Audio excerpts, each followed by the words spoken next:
بسم اللہ الرحمن الرحیم۔ کل 12 مارچ کی شام راجیہ سبھا میں ہمارے ملک کے وزیر داخلہ جناب امت شاہ صاحب نے اپنے بیان میں کئی بار یہ بات دہرائی کہ این پی آر سے کسی کو ڈرنے کی ضرورت نہیں ہے، این پی آر میں کوئی بھی ڈاکومنٹ نہیں مانگا جائے گا، اور تیسری اور بہت اہم بات انہوں نے یہ بھی کہی کہ این پی آر میں کسی کو پر بھی ڈی کا نشان نہیں لگایا جائے گا، کسی کو بھی ڈاؤٹ فل سٹیزن قرار نہیں دیا جائے گا۔ کل شام ہی سے میرے پاس ملک بھر سے بے شمار لوگوں کے ٹیلی فون اور میسیجز آئے جو اس سلسلے میں میرا ریسپانس یا تاثر یا رد عمل جاننا چاہتے تھے۔ ایسے تمام بھائیوں اور بہنوں کی خدمت میں اور پورے ملک کے تمام شہریوں سے مخاطب ہو کر میں کچھ باتوں کی وضاحت کرنا چاہتا ہوں۔ سب سے پہلے تو ہم وزیر داخلہ کے اس بیان کا خیر مقدم کرتے ہیں، لیکن ساتھ ہی ہم یہ کچھ باتوں کی وضاحت بھی کرنا چاہتے ہیں کہ اتنا ہی بیان قوم کے اطمینان کے لیے ہرگز کافی نہیں ہوگا۔ ایک بات تو یہ ذہن میں رکھیے کہ این پی آر کی بنیاد جو ہے وہ سٹیزنشپ رول 2003 کی شق نمبر 4 ہے۔ اس شق میں واضح طور پر لکھا ہوا ہے کہ N P R N R C کے لیے پہلا قدم ہوگا۔ 31 جولائی 2019 کو ہماری حکومت کی طرف سے ایک گزٹ نوٹیفیکیشن بھی جاری کیا گیا تھا۔ اس میں کہا گیا تھا کہ مرکزی حکومت پورے ملک میں این آر سی کے لیے تیار ہے، اس سے پہلے این پی آر کرایا جائے گا۔ اس بات کی پوری وضاحت کی ضرورت ہے، بلکہ اس کو قانونی طور پر کالعدم قرار دیا جانا ضروری ہوگا۔ اس کے بعد 31 جولائی 2019 تک بار بار لوک سبھا اور راجیہ سبھا میں یہ بات کہی گئی کہ پہلے این پی آر ہوگا اور اس کے بعد این آر سی کرایا جائے گا۔ ایک اور بہت اہم بات یہ ہے کہ این پی آر 2020 کا جو مینول ہے اور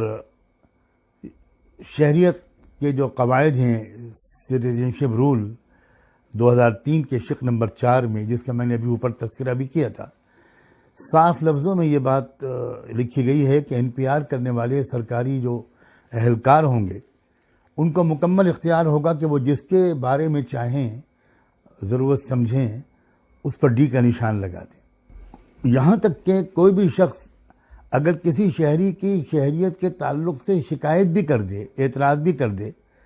تو مجسٹریٹ یا رجسٹرار اس شہری کو مشکوک قرار دے کر اس کو 30 دن کے اندر اپنی شہریت ثابت کرنے کے لیے نوٹس بھیج دے گا۔ کوئی بھی شخص اگر شکایت کر دے، یہ ان قواعد میں لکھا ہوا ہے۔ پھر 2020 کے این پی آر میں جو 8 اضافی قسم کے سوالات کیے گئے ہیں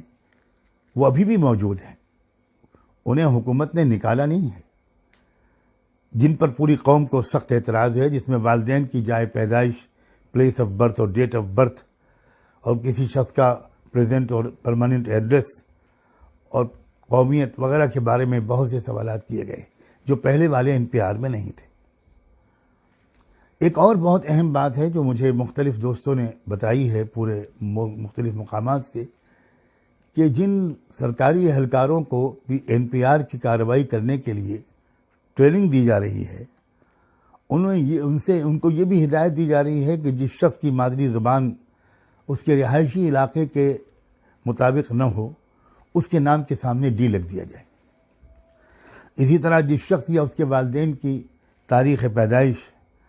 یا جائے پیدائش میں شک ہو، اس کے سامنے بھی ڈی لکھا جائے۔ اس لیے بہت صاف لفظوں میں یہ بات کہنا چاہتا ہوں کہ راجیہ سبھا کا بیان کافی نہیں ہے، کیونکہ وزیر داخلہ نے اب مختلف اپوزیشن لیڈرز کو انوائٹ کیا ہے، تو اس لیے ہم یہ بھی سمجھتے ہیں کہ اس وقت اپوزیشن کے کورٹ میں یہ بال امت شاہ نے ڈال دی ہے، اور اپوزیشن لیڈرز کی ذمہ داری ہے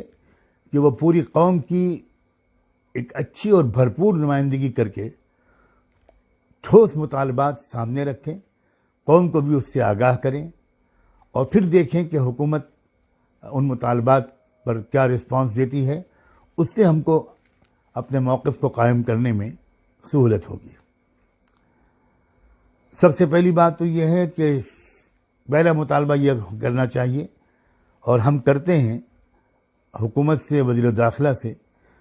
کہ سٹیزن شپ رولز 2003 کے شق نمبر 3، 4، 5 ان تینوں کو حکومت بالکل ختم کرے،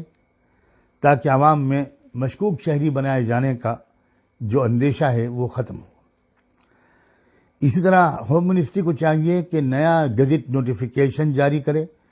جس میں سرکاری اہلکاروں کو واضح طور پر حکم دیا جائے کہ وہ NPR کے فارم پر کسی شہری کو ہرگز مشکوک نہیں قرار دے سکتے۔ تیسری بات یہ کہ حکومت NPR 2020 کا مینول اور زائد سوالات واپس لے کر نیا مینول جاری کرے، جس میں یہ بات واضح طور پر درج ہو کہ نہ تو کسی شہری سے کوئی کاغذ مانگا جائے گا اور نہ کسی کو مشکوک شہری بنایا جائے گا، اور نہ ہی NPR کی معلومات کو NRC کے لیے استعمال کیا جائے گا۔ چوتھی بات یہ کہ ایک نیا نوٹیفیکیشن جاری کیا جائے کہ مستقبل میں یعنی فیوچر میں کبھی بھی ملک کے کسی بھی خطے میں NRC نہیں کرایا جائے گا۔ یہ فیصلہ کر لیا گیا ہے، اور 31 جولائی 2019 کا گزٹ نوٹیفیکیشن واپس لیا جا رہا ہے یا واپس لیا جائے۔ حکومت کو چاہیے کہ وہ NPR کا مقصد واضح کرے، کیونکہ NRC جب NPR کا مقصد صرف ڈیجیٹلائزیشن ہے، یعنی یہ کہ ایسی ساری معلومات اکٹھی ہوں جس کے نتیجے میں ملک حکومت اپنے شہریوں کے لیے پالیسیاں اور منصوبے تیار کر سکے، تو یہ سارے کام تو سینسس کے ذریعے حاصل ہو سکتے ہیں، مردم شماری کے ذریعے حاصل ہو جائیں گے، اور مردم شماری 2020 میں نہیں 2021 میں ہونی ہے، لہذا 2020 میں NPR کی کوئی ضرورت نہیں، اور مردم شماری بھی 2020 میں نہ کرا کر 2021 کرائی جائے۔ میں سمجھتا ہوں کہ اگر ہوم منسٹری ان مطالبات کو تسلیم کرتی ہے، تب یقیناً ہم قوم کو پیغام دے سکیں گے کہ اب NPR کا خطرہ موجود نہیں ہے۔ اس سے کم پر کسی بھی قیمت پر کسی محب وطن شہری کو، ملک سے محبت کرنے والے، جمہوریت سے محبت کرنے والے کسی شخص کو وزیر داخلہ کے بیان پر مطمئن ہونا نہیں چاہیے۔ اس موقع پر میں یہ کہنا بھی اپنا فرض سمجھتا ہوں کہ وزیر داخلہ کا بیان، جیسے کہ میں نے وضاحت کی، کافی تو نہیں ہے، لیکن جس لفظوں میں اور جس لب و لہجے میں انہوں نے اپنے بات کہی ہے، اسے ہم انصاف کی منزل اور جمہوریت کے تحفظ کی منزل کی طرف ایک قدم ضرور قرار دے سکتے ہیں، اور اس لیے ہم نے اس کا خیر مقدم بھی کیا ہے، لیکن ہم اس کو کافی نہیں سمجھتے۔ اور البتہ یہ اس بات کی علامت ضرور ہے کہ پوری قوم کا جو احتجاج اب تک ہوا ہے وہ بیکار نہیں جا رہا ہے، اس کا بہت فائدہ ہو رہا ہے، بہت اثر ہو رہا ہے۔ اس میں کوئی شک نہیں ہے کہ کل راجیہ سبھا میں جو صورتحال سامنے آئی ہے، اس سے صاف نظر آ رہا تھا کہ ہمارے وزیر داخلہ اب 1 انچ نہیں، کئی انچ پیچھے ہٹ چکے ہیں، اور جتنے انچ باقی ہیں، امید ہے کہ اگر قوم اسی طرح پرامن طریقے پر اپنے احتجاج جاری رکھے گی تو انشاءاللہ وہ وہاں پر پہنچ جائیں گے جہاں تک قوم ان کو پہنچانا چاہتی ہے۔ امید ہے کہ پوری بات واضح ہو گئی ہوگی۔ میں اپنے ان تمام دوستوں کا بہت شکر گزار ہوں جنہوں نے یہ پوائنٹس کی طرف رہبری کی اور وہ پوائنٹس نوٹ کر کے مجھے بھیجے۔ میں ان کا بھی بہت شکر گزار ہوں، اور ان ماہرین قانون کا بھی جنہوں نے اس موقع پر ہماری رہنمائی کی. آپ سب کا بہت بہت شکریہ. خدا حافظ.